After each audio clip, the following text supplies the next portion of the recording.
Hello மக்களே வணக்கம். எல்லாரும் நல்லா இருப்பீங்கன்னு சொல்லி நான் ரொம்ப நம்புறேன். நானும் ரொம்ப சூப்பராக இருக்கேன். இன்றைக்கி என்ன வீடியோன்னு சொல்கிறதுங்க, இன்றைக்கி ரொம்பவே யூஸ்ஃபுல்லான வீடியோ தான் நான் நினைக்கிறேன். என்னென்னு பார்த்தீங்கன்னா, நாளைக்கு சித்ரா பௌர்ணமி. சித்ரா பௌர்ணமினால நம்ம என்ன பண்ணுறது சொல்லிட்டு சில பேருக்கு டவுட் இருக்கும். நான் எனக்கு தெரிஞ்சதை சொல்கிறேன். நானே கற்றுக்குட்டி தான். சரி, நான் கற்றுக்குனதை உங்ககிட்ட நான் வந்து சொல்கிறேன். ஃபஸ்ட் என்னென்னு பார்த்தீங்கன்னா, சித்ரா பௌர்ணமி வந்து ஏப்ரல் 30 நைட்டு 9:51 ஸ்டார்ட் ஆகுதுங்க. மே 1 ஃபுல் டே இருக்குது. நைட் 11:07 வந்து நிறைவு பெறுதுங்க. சித்ரா பௌர்ணமி வந்து தமிழ் மாதம் வந்து ஃபஸ்ட்டு தமிழ் மாதத்தில் ஃபஸ்ட்டு மாதம் வந்து பார்த்திங்கன்னா சித்திரை மாதம். சித்திரை மாதம்ல சித்ரா பௌர்ணமி வந்து ரொம்பவே ஸ்பெஷலு. எல்லாருக்கும் தெரிஞ்ச விஷயம்தான். திருவண்ணாமலை கிரிவலம் சுற்றுவாங்க. அப்புறம் வந்து பார்த்திங்கன்னா ஜெகநாத்க்கு உரியது. அப்புறம் வந்து பார்த்திங்கன்னா ஏழுமலையானுக்கு உரியது. அப்புறம் வந்து பார்த்திங்கன்னா அம்மனுக்கெலாம் உகந்தது.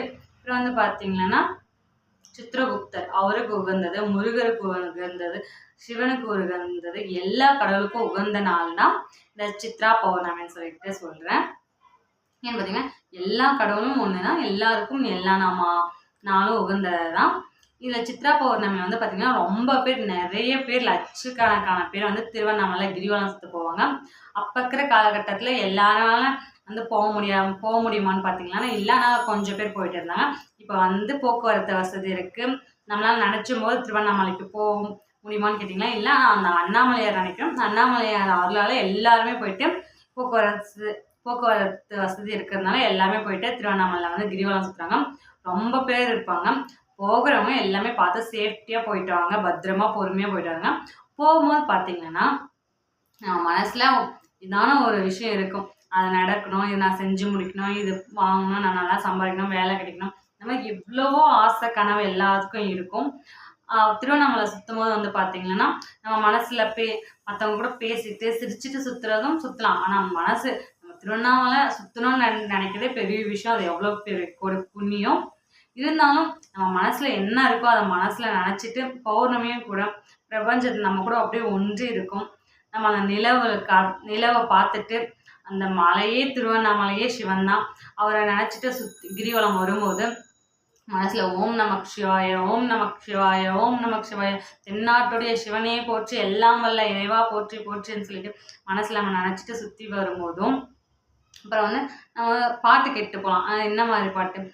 என்னது, சிவன் பாட்டு, முருகர் பாட்டு, அம்மன் பாட்டு, பக்தி பாடல்கள் வந்து கேட்டுட்டு போடலாம். ஆனால் பேசாமல் மௌனமாக வந்தால் இன்னும் சிறப்பான்னு சொல்லிட்டு நான் நினைக்கிறேன். ஏன்னா நம்ம பிரபஞ்சம் நம்ம கூட கனெக்ட் ஆகுது.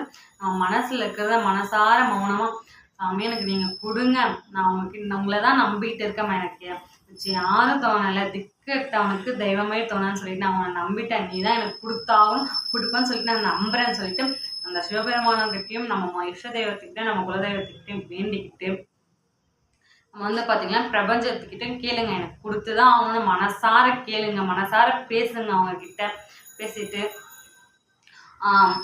இதை வந்து நம்ம மூச்சு வாங்கும் போது நடக்க முடியாத போது அமைதியாக உட்காந்துட்டு அந்த மலையை பாருங்கள். அந்த சிவனே அங்கே இருப்பார். அவர்கிட்ட பார்த்து மனசார அவரை பாருங்கள். அங்கே ஒரு அடிக்கு ஒரு சிவன் தான் இருக்கிறாரு. நான் பார்த்துட்டு மனசார நீ தான் எனக்கு துணை, எனக்கு இதெல்லாம் நடக்கணும்னு சொல்லிட்டு வேண்டிக்கோங்க. அப்புறம் அன்னதானம் கொடுக்குறது தானத்திலே சிறந்த தானம் அன்னதானம் தான். உங்களால் முடிஞ்சது ஒருத்தர் கோயில் 2 பேருக்கோ 3 பேருக்கோ சாப்பாடு வாங்கித்தாங்க. அந்த சாப்பாடு நல்லா சாப்பாடாக வாங்கித்தாங்க.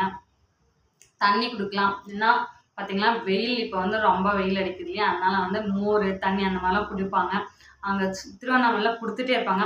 வாங்கி வேஸ்ட் பண்ணாதீங்க, குடிங்க. குடிக்க முடிஞ்ச அளவு குடிங்க. குடிக்க முடியாத வாங்கி கீழே ஊற்றாமல் மற்றவங்க குடிக்கிட்டோன்னு சொல்லிட்டு விட்டு போங்க. அது மட்டும் இல்லாமல் திருவண்ணாமலைக்கு போக முடியாதவங்கன்னு பார்த்தீங்கன்னா நம்ம ஊரில் இருக்கிற சிவன் கோயில், முருகன் வேறு சிவன் வேறு இல்லை, ரெண்டுமே ஒருத்தர் தான். அவர்லேருந்து வந்தவர் தான் நம்ம முருகர். கோயிலில் துர்கை உங்களுக்கு எந்த கோயிலுக்கு போகணுமோ போங்க. போயிட்டு சிவன் கோயிலில் இன்னும் சிறப்பு. போயிட்டு கோயில் சின்னசாக இருந்தால் ஒரு 108 முறை, 21 முறை, 11 முறை சுற்றிட்டு வாங்க. இல்லைங்க கோயில் ரொம்ப பெருசாக இருக்குங்கன்னா கோயில் வந்து சின்னசாக இருக்குன்னா ஒரு 108 டைம் சுற்றுறாங்க. கோயில் வந்து பெருசாக இருக்குன்னா உங்களால் முடிஞ்ச டைம் எத்தனை டைம் சுற்றி வர முடியுதோ அந்த மாதிரி சுற்றிட்டு வாங்க. சுற்றிட்டு வந்துட்டு மனசார உங்களுக்கு என்ன வேணுமோ கேளுங்க, கிடைக்கும். நம்ம நினச்சதெல்லாம் கிடைக்கும், கேட்டதெல்லாம் கொடுக்கும். எல்லாம் பிரபஞ்சமும் கடவுளும் நம்ம கிட்ட தான் இருக்காங்க. நம்ம நம்ம மனசில் அவங்க இருக்கும்போது நம்ம கிட்ட இப்படி இருக்கிற மாதிரி இருக்கும். நம்ம அதை விட்டு வேறு ரூட்டில் போகும்போது தான் கடவுள் தூரமாக இருக்கிற மாதிரி தெரியும். நம்ம கிட்டே இருக்கிறாரு, கேளுங்க கண்டிப்பாக நடக்கும். நானும் கேட்டிருக்கேன், எனக்கும் கண்டிப்பாக கொடுப்பாருன்னு சொல்லிட்டு நம்புகிறேன். நினச்சதெல்லாம் கேட்டதெல்லாம் கொடுத்துருக்காரு, நினச்சதெல்லாம் நடத்திருக்காரு. எல்லாமே நடக்கும், எல்லாமே ஜெயிக்கும். மனசு தான் எல்லாமே, மனசு தான் எல்லாமே. மற்றவனை கெடுக்காம மற்றவன் அப்படி போயிடணும்னு சொல்லிட்டு நினைக்காதீங்க. அது எனக்கும் நானே சொல்லிக்கிறேன். யாரையும் கெடுக்கணும்னு நினைக்காதீங்க, யாரும் கெட்டு போகணும்னு நினைக்காதீங்க, மற்றவனை பழி வாங்கணும்னு நினைக்காதீங்க. நமக்கு என்ன வேணும், நமக்கானதை நம்ம தான் தேடிக்கணும். கடவுள்கிட்ட வேண்டுங்க. நம்ம முருகர் இருக்காரு, அவர்கிட்ட கேளுங்க. இங்கே தான் முருகர் போட்டோ வச்சுருக்கேன், அதனால் அவரை பார்த்துட்டே பேசிட்டு இருக்கேன். அதனால் அவர்கிட்ட கேளுங்க கண்டிப்பாக கொடுப்பாங்கன்னு சொல்லிட்டு நான் நம்புகிறேன். எல்லாமே கடவுள்கிட்டயும் நம்மகிட்டயும் தான் இருக்குது. அதனால் எல்லாரும் வந்து உங்களுக்காக முடிஞ்சதை செய்யுங்க. அப்புறம் வீட்டில் வந்து நாங்கள் எங்கேயும் கோயிலெலாம் போக முடியலைங்க. வீட்டில் என்ன செய்யணும்னா, சித்ரா பௌர்ணமியில் வெரைட்டி ரைஸ் வந்து ரொம்பவே ஸ்பெஷல்னு சொல்லிட்டு சொன்னாங்க. நான் ஆத்ம ஞானம் யூடியூப் சேனல் தாங்க பார்த்தேன். வந்து நைட்டு ஒரு டைம்னா 3 பேர் ஒன்றா சேர்ந்து நம்ம வீட்டில் இருக்கிறவங்க குடும்பத்தோடு சேர்ந்து, நான் என் வீட்டில் இருக்கிற 3 பேர், நானே என் ஹஸ்பண்ட் என் பொண்ணு தான். சரி நாங்கள் 3 பேருன்னு சொல்லிட்டேன். வீட்டில் இருக்கிறவங்க எல்லாம் ஒன்றா சேர்ந்து வெரைட்டி ரைஸ் செஞ்சுட்டு நிலவோட உட்காந்து கீழே நம்ம நிலவை பார்த்துட்டு சாப்பிடும்போது சந்தோஷமாக இருக்கும்போது அது ஒரு சுகம்தான், சந்தோஷம்தான். எல்லாமே நினச்சது நடக்கும். எப்போவுமே மனசில் சந்தோஷமாக இருங்க. நம்ம குடும்பத்தை நேசிங்க, நம்மளை நேசிங்க, நம்மளை சுற்றி உள்ளவங்க எல்லாரையும் நேசிங்க. நம்புங்க, எல்லாமே கண்டிப்பாக நடக்கும்னு சொல்லிட்டு நம்புங்க. எல்லாமே நடக்கும். நினச்சதெல்லாம் நடக்கட்டும், கெட்டதெல்லாம் கிடைக்கட்டும், நல்லதே கேட்டு நல்லதே நடக்கட்டும். அவ்வளோதான். எனக்கு தெரிஞ்சது இவ்வளோதாங்க. எனக்கு தெரிஞ்சதை ஒரு சில விஷயத்த உங்ககிட்ட சொல்லியிருக்கேன். வீட்டில் கும்பிட்றேங்க, வெத்தலை பார்க்க வச்சு நம்மளால் முடிஞ்சது எளிமையாக ஒரு இனிப்பு செஞ்சு வச்சுட்டு சாமிக்கிட்டமோ மனசில் நினச்சிட்டோமோ, நம்மளுக்கு இஷ்ட தெய்வமோ குலதெய்வமோ எந்த சாமியாக இருந்தாலும் சரி, சாமி நீ பார்த்துக்கோன்னு சொல்லிட்டு ஒரு ஊதுபத்தி கற்பூரம் காமிச்சிட்டு ஒரு நெய்வேத்தியம் வச்சுட்டு அவங்ககிட்ட கையெடுத்து கும்பிட்டிங்கன்னா அதுவும் ரொம்ப சிறப்பு. சாமி வந்து பெரிய இதெல்லாம் செஞ்சாதான் போய் இந்த பாட்டு இருக்குது பார்த்தீங்களா, மூக்குத்தி அம்மன் பாட்டுல, வேதங்கள் மொத்தம் ஊதி யாகங்கள் மொத்தம் செய்து பூஜிக்கும் பக்தி அதிலும் உன்னை காணலாம். பசி என்று தன் முன் வந்து கையேந்தி கேட்கும் போது தன் உணவை தந்தால் கூட உன்னை காணலாம். உன்னை காண பல கோடி இங்கு வாரி இறைக்கிறார்கள், எளிதாக உன்னை சேர இங்கு யார நினைக்கிறார்கள். அந்த பாட்டு அதான்.